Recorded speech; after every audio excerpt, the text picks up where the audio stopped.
Queridos, um pequeno grupo ou uma célula, né? PG, alguém chama de PG, outro chama de célula. Na nossa igreja nós temos a visão celular, a gente fala célula. É porque esse estudo, quando o pastor fez, já tem um tempo atrás, nós não estávamos ministrando ainda no projeto Obedecer, né? Nós éramos a Igreja Presbiteriana do Brasil e lá nós éramos célula, PG. Hoje nós somos uma igreja na visão celular. O que é uma célula ou um pequeno grupo? Pequeno grupo de pessoas que se reúne regularmente para glorificar a Deus por meio do fortalecimento de um relacionamento discipuladores e da multiplicação de discípulos. Então, uma célula, ela precisa ter a visão de multiplicação. Uma célula, ela é um meio do evangelismo da igreja fluir. E o evangelismo flui através da multiplicação. Você multiplica relacionamento, e multiplicando relacionamento, você multiplica discípulos. Nessa multiplicação de discípulos é o que? É você discipular um outro, fazendo com que esse outro também se torne discípulo de Jesus. Então essa é a visão celular, um pequeno grupo de pessoas que se reúne para adorar a Deus, para cultuar, mas sobretudo para multiplicar os discípulos. Como é que se multiplica discípulo? Discípulo fazendo discípulo. Hoje todo o nosso culto foi intencional.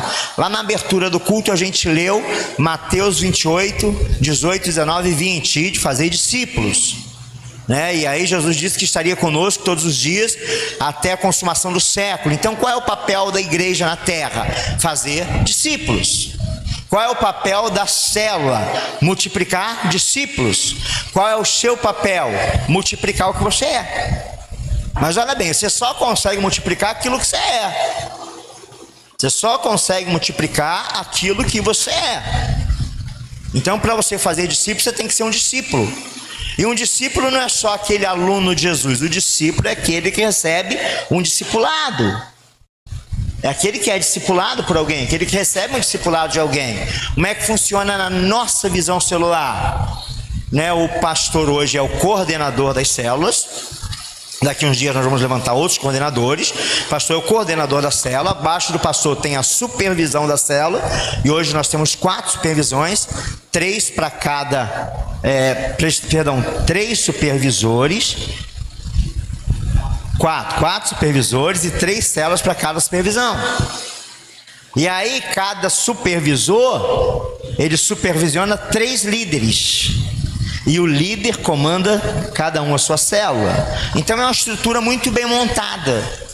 E onde precisa haver o discipulado. O pastor discipula, o pastor recebe um discipulado de fora, mas o pastor discipula os supervisores, o supervisor discipula os líderes discipulam a célula junto com aqueles discípulos que já são discípulos, que já são discipulados. Então eles podem também discipular. Passa para mim, Florzinha. Nós não lemos a Bíblia no início, que a gente vai ler muito a Bíblia agora, tá? Eu queria que você abrisse para mim a Bíblia quando eu te pedisse. Então nós vamos falar, o que é o pequeno grupo? O pequeno grupo, a célula, foi um negócio que o pastor Eliel inventou. Não foi o pastor Eliel não, foi o pastor Rejanilson, que é um amigo do pastor Eliel, que tem dado uma cobertura para ele. Não é o pastor Rejanilson que inventou. Então é o pastor Wagner, que é o líder, do DNA no Rio de Janeiro, do DNA na Igreja Batista Central de BH. Não é ele também que inventou. Então foi o pastor Paulo Mazzoni que inventou, que é o pastor da igreja presidente lá de BH. Não, nada disso.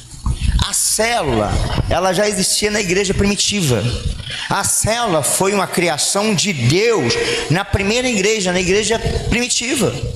E até, como eu disse, todos os nossos atos do culto foi um ato intencional. No ato de confissão, nós lemos Atos 8:1. No ato de louvor, nós lemos Ato 1:8.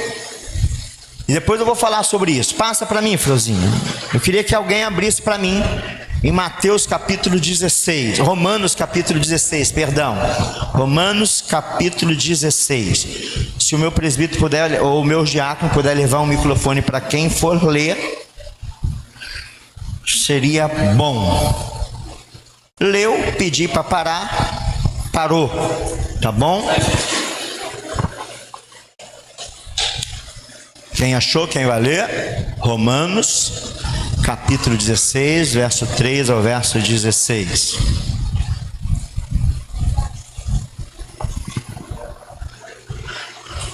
A igreja primitiva era uma igreja na visão celular. Isso não é invenção nossa, não é coisa do projeto Obedecer, não é coisa do presente século, mas a igreja primitiva. Saudai a Priscila e a Áquila, meus cooperadores em Cristo Jesus, os quais pela minha vida expuseram as suas cabeças, o que não só eu lhe agradeço, mas também todas as igrejas dos gentios. Saudai também a igreja que está em sua casa. Amém. Então a igreja que está na casa de quem é aquela lá no início? Áquila e Priscila. Então a igreja já estava na casa. A igreja já funcionava de casa em casa. A igreja primitiva já era uma igreja que funcionava com pequenos grupos de pessoas.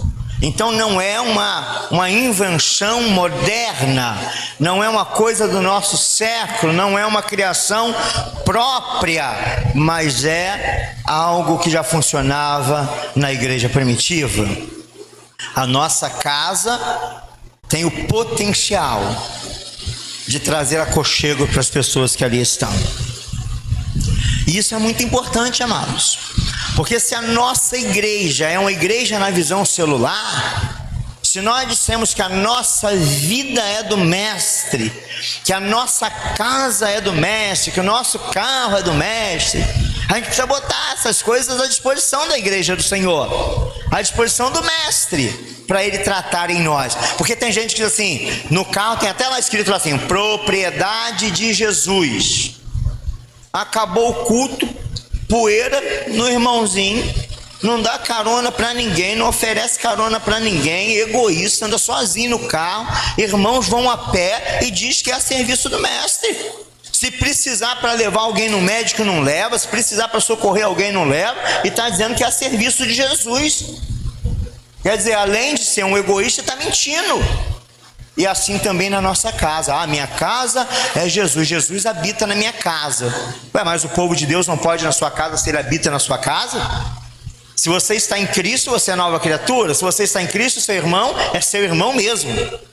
Então ele tem direito de estar na sua casa. Você pode abrir a sua casa para a sua casa ser uma extensão do reino de Deus. E como é bom, amado, saber que a nossa casa é um lugar de conversão, saber que a nossa casa é uma extensão da igreja do Senhor na terra. A nossa casa precisa ser aberta para que o evangelho de Cristo também possa sair de lá para alcançar corações. A nossa casa precisa ser aberta para que pessoas entreguem o coração a Jesus lá perto. Porque se você convidar alguém para vir na igreja, nem todo mundo quer vir na igreja, amados. Na nossa região aqui, eu acho que todo mundo, 100% desse povo aqui, já passou numa igreja evangélica. Alguns receberam algumas decepções, acumulam algumas decepções com a igreja, com o pastor, com liderança, e não querem mais saber desse negócio de igreja. Mas se você chamar para ir na sua casa, vai mudar a história, porque ele vai ver que você é uma igreja ativa, vai ver que você é uma igreja fora da igreja, porque a igreja não é esse prédio, a igreja somos nós.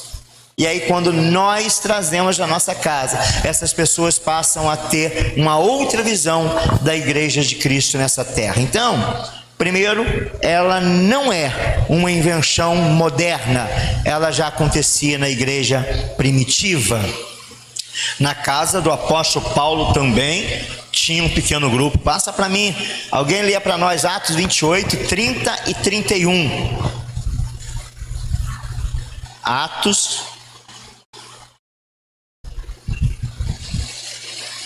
28, 30 e 31.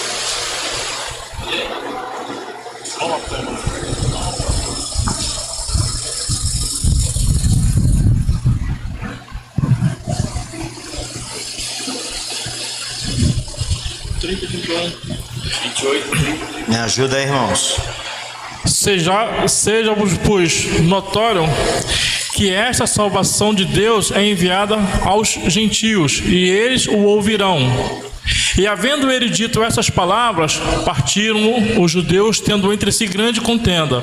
E Paulo ficou 2 anos inteiros na sua própria habitação que alugara, e recebia todos quantos vinham vê-lo, pregando o reino de Deus e ensinando com toda liberdade as coisas pertencentes ao reino, ao Senhor Jesus Cristo, sem impedimento algum. Olha bem, na casa do apóstolo Paulo tinha uma célula. 2 anos ele ficou numa casa alugada, e aí ele colocou lá uma célula, colocou lá o seu pequeno grupo. Ah, mas só ficou 2 anos, pastor. Depois é porque por onde ele foi morar depois não podia ter célula. Ou melhor, eu acho que ele tinha uma célula sim, porque esse domingo nós vimos aqui que ele funcionou, né? No domingo retrasado, quando o Onésimo veio pregar aqui na igreja, funcionou a célula do apóstolo Paulo na sua casa por 2 anos. Mas o apóstolo Paulo, gente, ele ficou mais tempo na prisão do que em casa.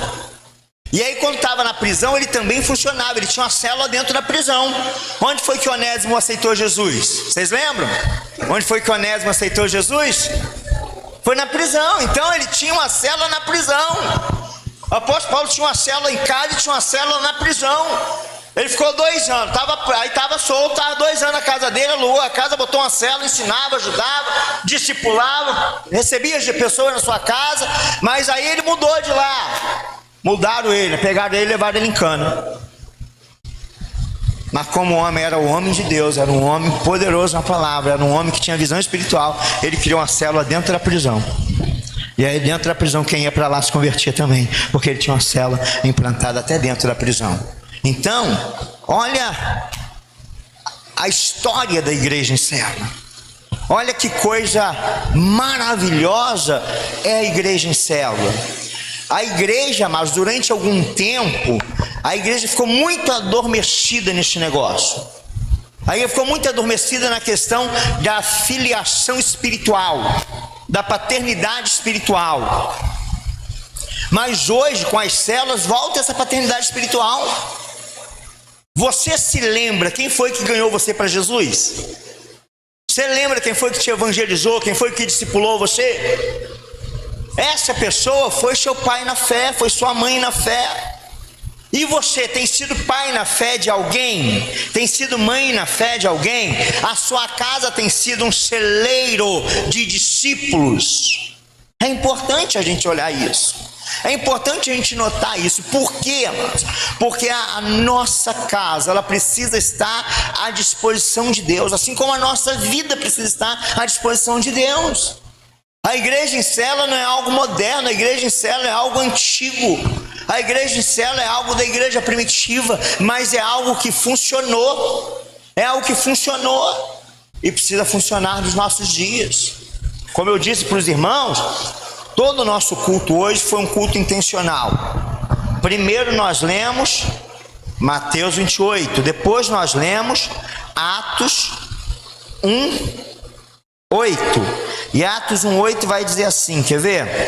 Contudo, recebereis poder quando o Espírito Santo descer sobre vós, e sereis minhas testemunhas tanto em Jerusalém, como em toda a Judeia, Samaria, até os confins da terra.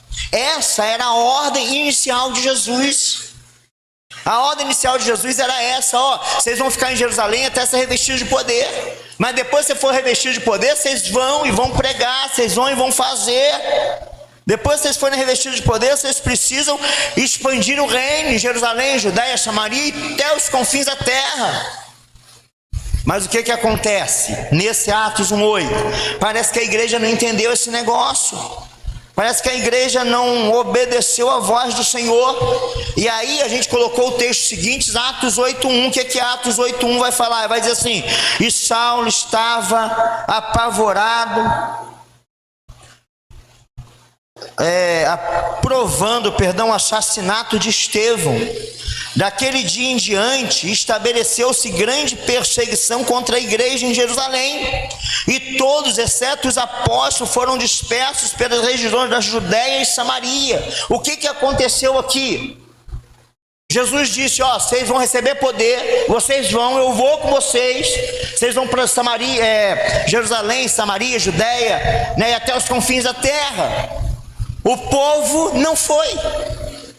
E aí o que aconteceu? Veio uma perseguição, e quando veio a perseguição, tiveram que ir.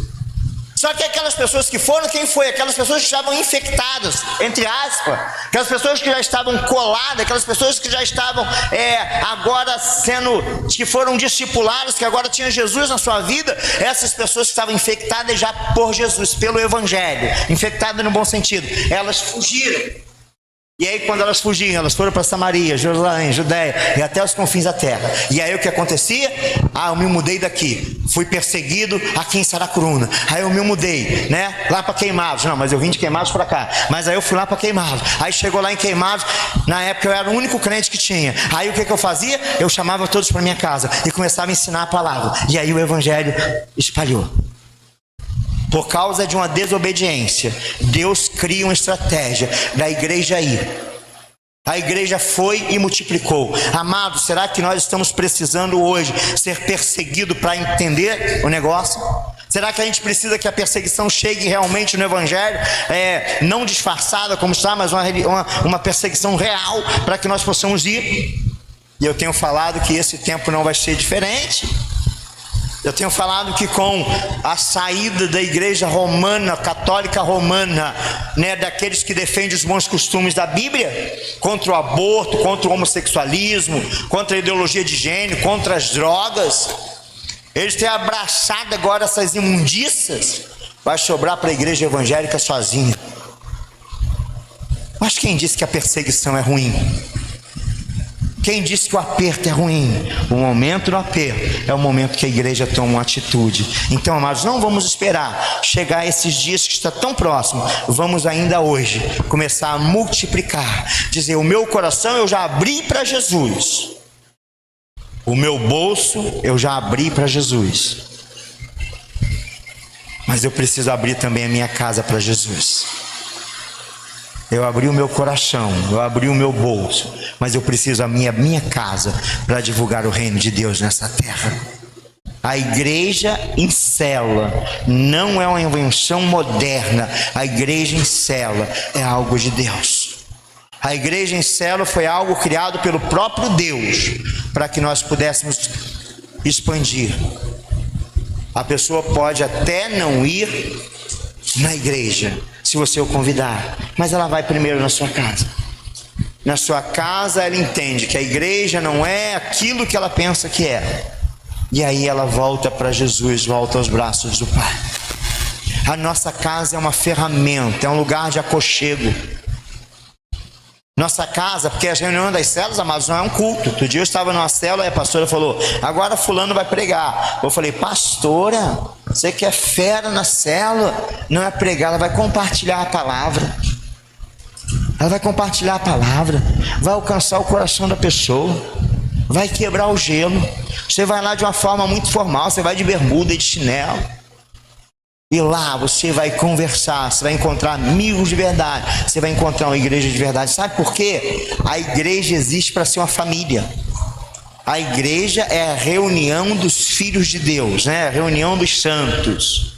Então na minha casa é a mesma coisa. Quando uma pessoa do mundo procura a igreja, ela está procurando uma família.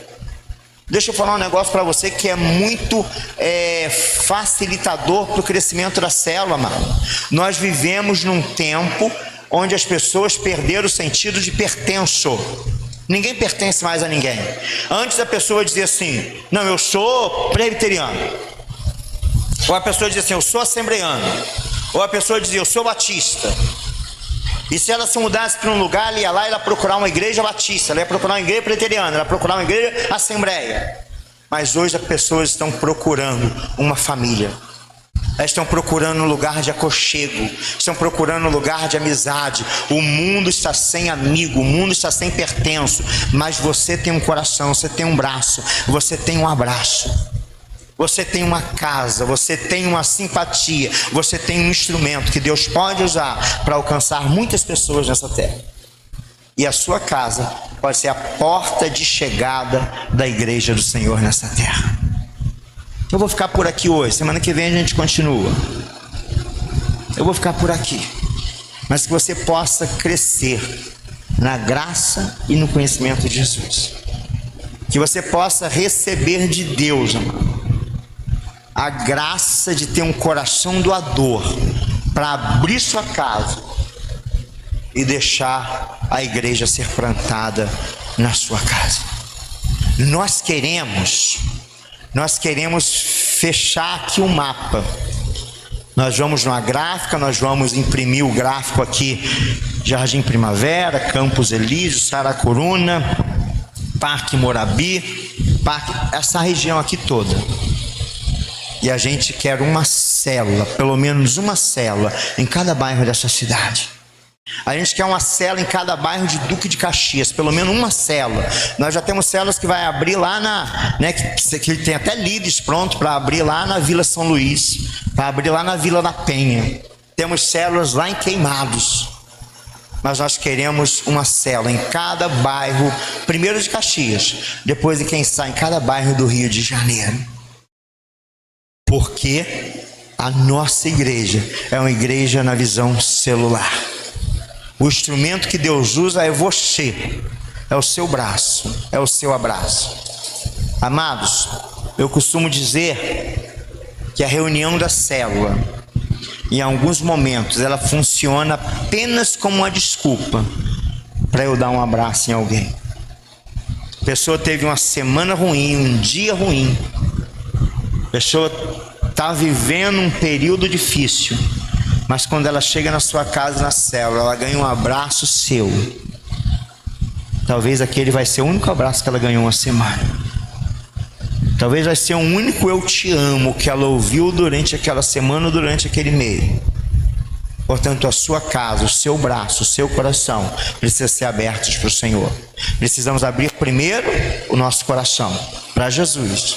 Depois o nosso braço para os irmãos, e depois a nossa casa, para que a nossa casa possa funcionar como uma célula viva que multiplica para a glória do nome do Senhor. E que a graça salvadora de Jesus Cristo, que o amor de Deus, o nosso Pai, e que as eternas consolações do Santo Espírito de Deus, Deus Consolador, esteja sobre a tua vida, sobre a tua casa e sobre todo Israel de Deus espalhado pela face da terra, não só hoje, mas pelos séculos dos séculos. Amém e amém.